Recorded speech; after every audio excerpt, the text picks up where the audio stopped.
kasama po natin si Aling Nelly Contapay, ang representative po ng K9 Neighborhood Association. Magandang hapon po, Aling Nelly. Magandang hapon. Opo, at sa ngayon po, nung dumating po yung demolition team, ikinagulat niyo ho ba yun o talagang may abiso na po sa inyo para lisanin po ito lugar na ito? Siyempre po, nagulat po kami. Opo. Kasi dati po kasi may mga notice for demolition. Kaso nga lang po, yung notice nila po is, kumbaga lapse na po yun. Kaya hindi namin inaasahan na itutuloy pa rin nila yung pagdidemolish sa amin. Opo. Pero dahil nga po isa sa mga naging programa din o talagang plano i-demolish yung mga bahay sa gilid, lalo ng mga ilog, yung mga danger zone na tinatawag. So, yung mga announcement po last year, napaghandaan niyo po ba yan? Opo, paghanda naman po kami. Actually, sir, hindi naman kami sarado dun sa usaping, sa waterways, Opo. yung ng national government. Opo, opo. Binibigay po namin. Ang Opo. hinihingi lang po namin, yung natitira, is gawin sa amin para on-site development. Yun ang nire-request po namin sa Quezon City Hall, pati ho sa barangay. Kaso hindi raw po pwede dahil gagawin daw nilang kalsada. Pero ang sinasabi ho nilang kalsada is wala pa hong kalahating kilometro na nagkakahalaga po ng 7.9 million. Ang pagkakaalam ko pa, pag national road, karamihan sa budget dyan is 10 million. Ito lang kalahati, halos wala pa hong kalahating kilometro. 0.23 kilometer. Ang budget po lang is 7.9. Kayo po ba'y gaano katagal na nakatira dito? Matagal na po kami, 4 na dekada na kami nakatira dito. Mga magulang nyo pa narito na, ganun po ba? Opo. Hindi ba talaga delikado dito, lalo pag umaapaw tong ilog na to, hindi kayo naabot? Hindi po. Kasi po, ang sinasabi kasi ng local government is ito raw po is danger zone. Pero itong lugar na to is never ho naging danger zone.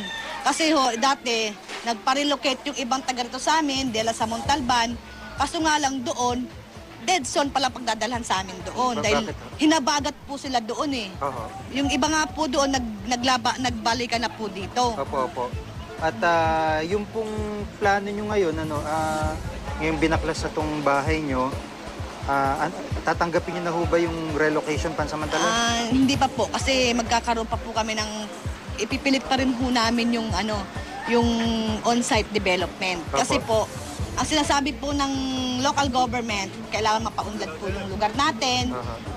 Ang inaano ko lang po, sana kasama ho kami sa sinasabi nilang pag-unlad. Di ho ba? Hindi kami dadalhin sa malayo na wala naman kaming hanap buhay doon, naandito yung hanap buhay po namin. Aling Nelly, mawalang galang, pero yung sa pagkakaintindi ko lang, yung on-site development, kahit papaano, yun talagang may mapupwestuhan pa, pero sa kaso po ninyo, talagang gilid na ano po ba yung nasa sa isip ninyo? Hindi, kasi gilid na ng po ilog ano po yung nasa sa isip ninyo? Hindi, pwede naman po kami dito. Sa kabilang side, o kabilang side, iharap po kami sa ilog, yun ang gusto namin mangyari. Gawing MRB, yung medium rise building, para sa mga naiiwan po dito. Pero ito bang mga magiging kapitbahay nyo naman, o kapitbahay nyo na dati, payag ba sa ganung proposal? Yung siyempre tatamaan yung pader nila at yung mga bahay nila. Actually, hindi naman ho ito doon na sa may bandang looban. Yun nga sabi sa akin dati ng kapitan, baka raw hindi ho pumayag yung may mga private property. Ang inaalok naman na ho namin, pwede naman kami magpatayo ng sarili naming pader para may firewall. Kasi hindi naman namin sasakupin yung lupa nila Yung matitira lang ho sa amin, ang hinihingi ho namin. So, sa ngayon ho, pansamantala, saan kayo nanunuluyan? Doon po sa basketball court. May basketball court po doon. Naglagay po kami ng mga trapal-trapal doon na pwedeng silungan namin pansamantala. Yun lang po.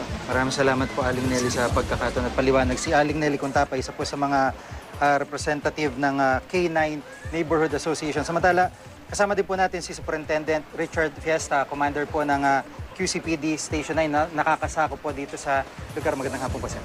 Magandang hapon po sa lahat ng Sir, ito pong pangyari ito, sa ngayon po ba masasabi na kumbaga, balik normal na yung sitwasyon o medyo may nakaamba pa rin na posibleng kaguluhan po? Sa ngayon, nakikita namin na wala naman ng resistance sa ating mga nakatira rito. Pero di pa rin natin inaalis yung pangamba na baka meron pa rin magbalak.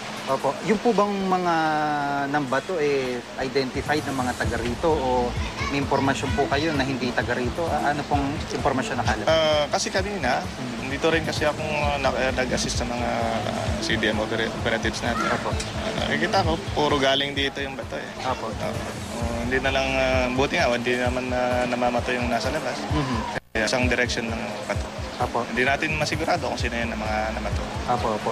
Meron ho bang nakaamba pa, may abiso sa inyo na susunod na wave ng demolition sa mga susunod na araw? Ano po? Wala po kaming information tungkol dyan. Opo. So dito lang. Opo. Siguro sa pangyari kanina, ano po yung may papayo nyo sa mga kababayan din natin na posible pa ma-demolish sa mga susunod na araw? Sumunod lang po sa batas. Kung pinagbabawal sa isang lugar, sana lisanin na lang po. Opo. Maraming pong salamat, sir. Si Superintendent Richard Fiesta, ang commander po ng QCPD Station 9 na nakakasako po dito sa lugar. Samantala,